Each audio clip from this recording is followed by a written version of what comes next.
टिंग होगा, ऑर्डरलेस होगा, उसमें कोई बो नहीं होगी, सरफेस कंपैटिबिलिटी अच्छी होगी उसकी, इकोनॉमिकल होगा यानी चीप होगा, इजीली मिल जाएगा, अवेलेबल होगा, इजी टू यूज़ होगा, ठीक है, सॉलेबल होगा और not affected by the physical factors यानी टेम्परेचर, पीएच, इस तरह की चीज़ें उसके ऊपर अफेक्ट नहीं करेंगी और जब उसको स्टोर कर दिया जाएगा तो वो स्टेबल होगा। ये हैं एक क्वालिटीज़ एक आइडियल केमिकल एजेंट्स की। अब हम आएंगे टर्म्स की तरफ, जैसे कि है स्टरलाइजेशन। स्टरलाइजेशन का मतलब है process of destroying all forms of microbial life. वो जिस तरह की भी हों, वो जैसी भी हों, माइक्रोबेसिडल हों या माइक्रोबायोस्टैटिक हों, वो सबको किल कर देगा। उसके बाद आ जाते हैं सेकंड टर्म आ जाती है जर्मिसाइड। जर्मिसाइड के अंदर एंटीसेप्टिक भी आ जाते हैं और डिसइंफेक्टेंट भी आ जाते हैं। जर्म का मतलब जर्म और साइड का मतलब कि उसको जैसे सुसाइड होता है, कत्ल कर लेना या उसको ख़त्म कर देना, तो जर्मिसाइड जो कि जर्म्स को किल करता हो। एंटीसेप्टिक वो जर्मिसाइड्स होते हैं जो कि लिविंग टिश्यू या स्किन के ऊपर यूज़ होते हैं और डिसइंफेक्टेंट्स वो होते हैं जो कि इनएनिमेट ऑब्जेक्ट्स के ऊपर होते हैं, लाइक टेबल हो गया, चेयर हो गई, नॉन लिविंग जितने भी होते हैं। डिसइंफेक्टेंट्स जो हैं वो ग्रोइंग फॉर्म ऑफ बैक्टीरिया है, उसको तो किल करते हैं लेकिन स्पोर्स को किल नहीं कर सकते। यहाँ पर आपको एक पेट्री डिश नज़र आ रही है और इसमें ग्रोइंग फॉर्म ऑफ बैक्टीरिया है, वो इसको तो किल कर देगा डिसइंफेक्टेंट, लेकिन जो स्पोर्स हैं जिसके ऊपर आउटर एक कोट है, आउटर मेम्ब्रेन है, उसको वो नहीं कर सकता। ये एक एंटीसेप्टिक है, सब बड़ा इजीली अवेलेबल है और बड़ा चीप है, हर एक के घर में मौजूद होता है, डेटोल, ठीक है। बैक्टीरियासाइड और बैक्टीरियोस्टेसिस दोनों के अंदर क्या फ़र्क है? बैक्टीरियोस्टैटिक का मतलब होता है it prevent the growth of bacteria और बैक्टीरियोसाइटल का मतलब होता है कि इट किल्स बैक्टीरिया। बैक्टीरियोस्टैटिक जो है वो उसकी प्रोटीन प्रोडक्शन, उसकी मशीनरी को रोक देता है, जबकि बैक्टीरियोसाइटल उसको कम्प्लीटली उसकी जो आउटर सेल वॉल और सेल मेम्ब्रेन है बैक्टीरिया की, उसको ही उतार के फेंक देता है। तो बैक्टीरिया क्या होता है, वो जिसने उसको गेट टुगेदर करके रखा होता है बैक्टीरिया, उसमें किल हो जाता है।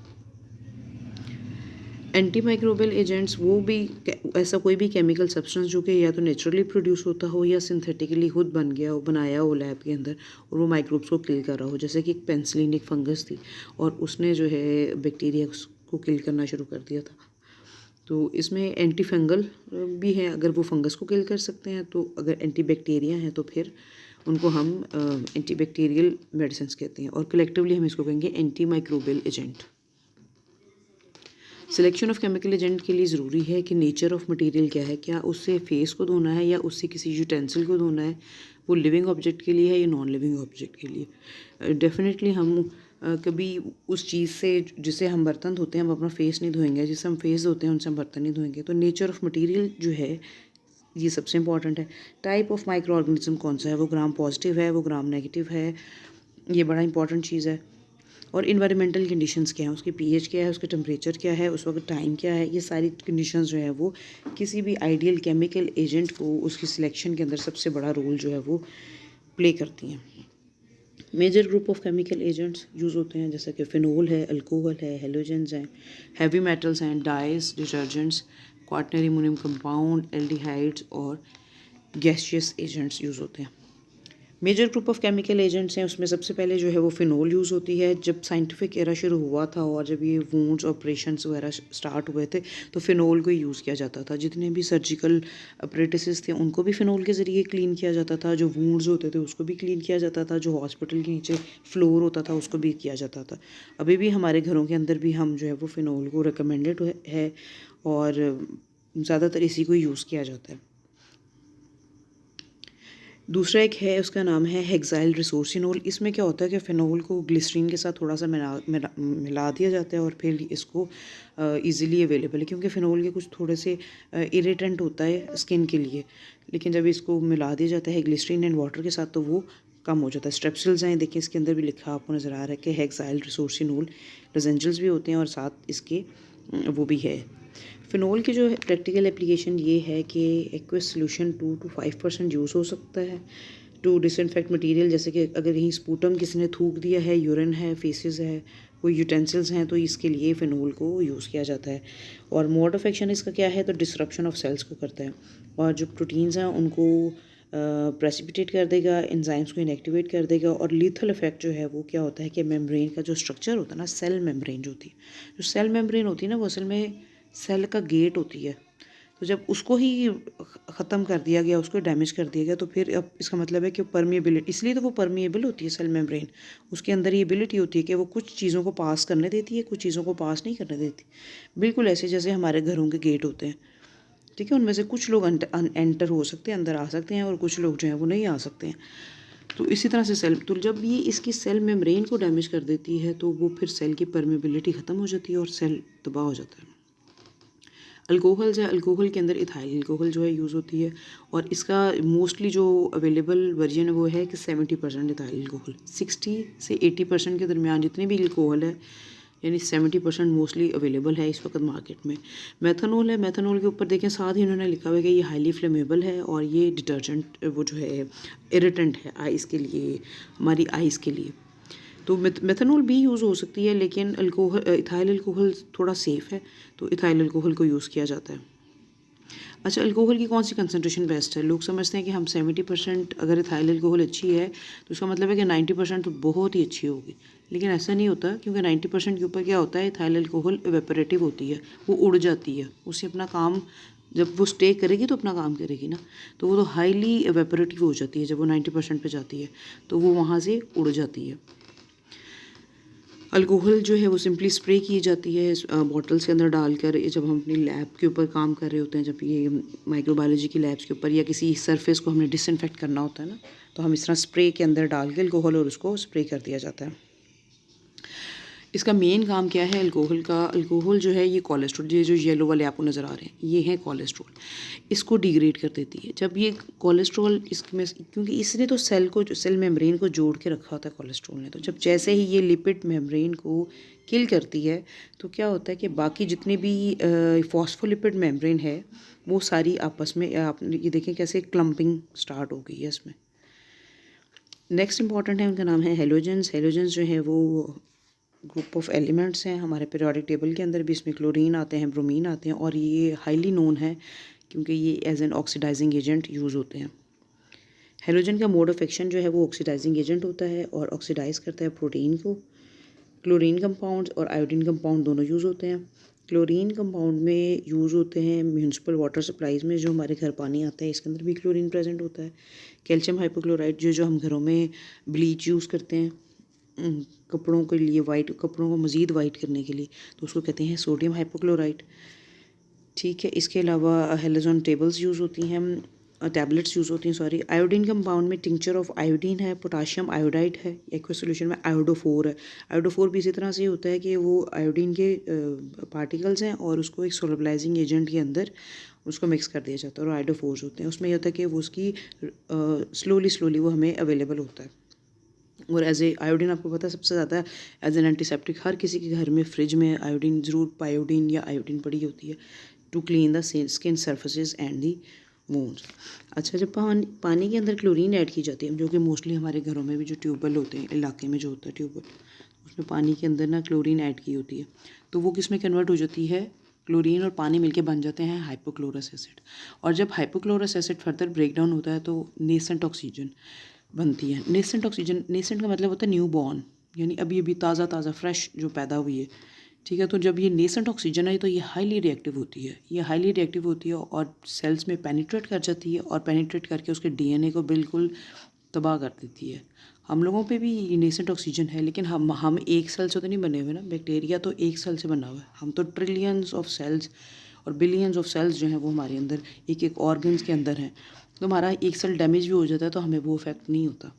तो जब ये नेसेंट ऑक्सीजन उसके ऊपर जाती है जर्म्स के साथ, जब ये किल करती है तो जर्म्स उनके अंदर ऑक्सीडेशन का प्रोसेस होता है, जर्म ऑक्सीडाइज हो जाते हैं और ये किल हो जाती है। अनदर जो केमिकल एजेंट हैं वो उनका नाम है हैवी मेटल्स हैं, और दूसरे कंपाउंड्स हैं। हैवी मेटल में सबसे इंपॉर्टेंट एक तो है मरकरी, जो कि प्रेजेंट होता है थर्मामीटर के अंदर। फिर होते हैं कॉपर के जो बर्तन भी होते हैं, और कॉपर के अंदर एक ख़ास क्वालिटी है कि ये हीट को इक्वली डिसिपेट करता है। जैसे बेकिंग के लिए हम ओवन लेते हैं ना, तो ओवन के अंदर अगर हम केक रखते हैं, अगर तो हीट इक्वली उसको चारों तरफ से मिलती है ना, तो वो अच्छा कुक होगा, अच्छा बेक होगा।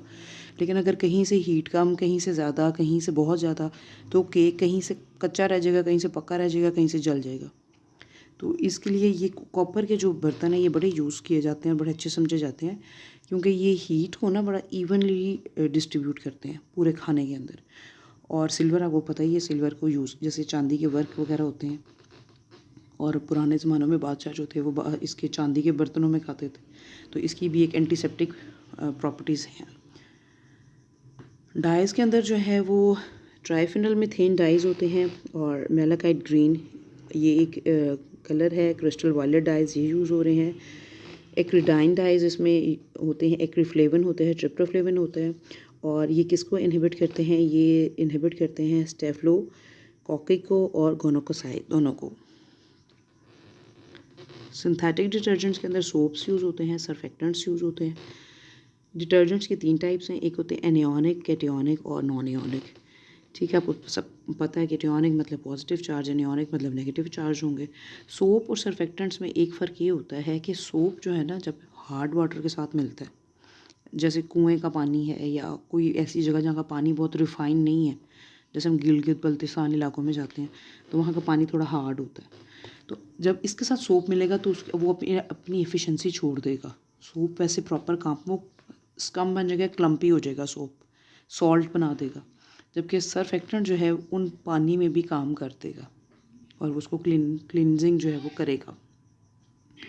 सोप है, सोप में आपको वाटर है और साथ हम सोप यूज़ करते हैं, और ये हमारे लिपिड्स को और जितने भी बैक्टीरिया हैं, ये जो फॉर्म बनता है ना इसके अंदर सारे बैक्टीरिया टर्ट वगैरह ट्रैप हो जाती है, और फिर जब हम उसको पानी के साथ रिंस कर देते हैं तो वो वहाँ रिमूव हो जाती है। क्वाटनरी अमोनियम कंपाउंड है, सबसे ज़्यादा ये यूज़ होते हैं फूड इंडस्ट्री में, और इसके अंदर सबसे ज़्यादा जो ब्रांड मशहूर है उसका नाम है लाइसोल। ये लाइसोल का क्वाटनरी अमोनियम कंपाउंड का आपको नज़र आ रहे हैं 4R जो है वो, यानी 4 अल्काइल ग्रुप इसके साथ अटैच हैं, और दरमियान में जो है वो इसका अमोनियम ग्रुप अटैच है। प्रैक्टिकली इसको क्वाट भी कहते हैं। इसके प्रैक्टिकल एप्लीकेशन ये है कि ये यूटेंसिल्स जो होते हैं होटल, वहाँ के जितने बर्तन हैं उनको वॉश करने के लिए यूज़ होता है। इसके अलावा हॉस्पिटल्स की जो होती हैं फ़र्श, उनको साफ़ करने के लिए वाइप आउट करता है, मोपिंग करते हैं वहाँ पे से। ब्लीच को हम नहीं यूज़ करते, हालांकि ब्लीच का काम भी वो ज़्यादा सस्ती है ब्लीच बल्कि, लेकिन ब्लीच ये होता है कि वो करोसिव होती है, वो जहाँ पे जाएगी, जैसे कपड़े पे गिरेगी तो कपड़े को फाड़ देगी, या उसका किसी चीज़ पे गिरेगी तो उसका रंग ही उड़ा देगी। तो ब्लीच जो है वो इस लिहाज से एक्सपेंसिव पड़ जाती है, वैसे सस्ती मिलती है तो ब्लीच को यूज़ नहीं किया जाता, बल्कि एक क्वाटनरी अमोनियम कंपाउंड जो है वो इनको यूज़ किया जाता है।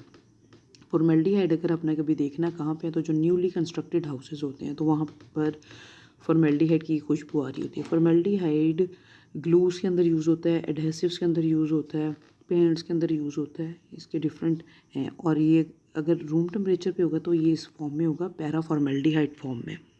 फॉर्मेल्डिहाइड सिंपल कंपाउंड है एल्डिहाइड सीरीज़ में, और ये गैस है जो कि स्टेबल होती है हाई कंसनट्रेशन पे और एलिवेटेड टेम्परेचर पे, और रूम टेम्परेचर पे ये पॉलीमराइज हो जाती है और एक सॉलिड सा सब्सटेंस बना लेती है, जिसको हम कहते हैं पैराफॉर्मेल्डिहाइड। अब हमने पैराफॉर्मेल्डिहाइड से अगर दोबारा फॉर्मेल्डिहाइड बनाना है तो उसको ड्राई हीट किया जाएगा पैराफॉर्मेल्डिहाइड को, और उसके जो फ्यूम्स हैं उससे हम फॉर्मेल्डिहाइड लेंगे, और या उसको पानी के अंदर बनाएं, उसको मिक्स करें तो फिर फॉर्मेलिन सोल्यूशन जो है वो बन जाता है।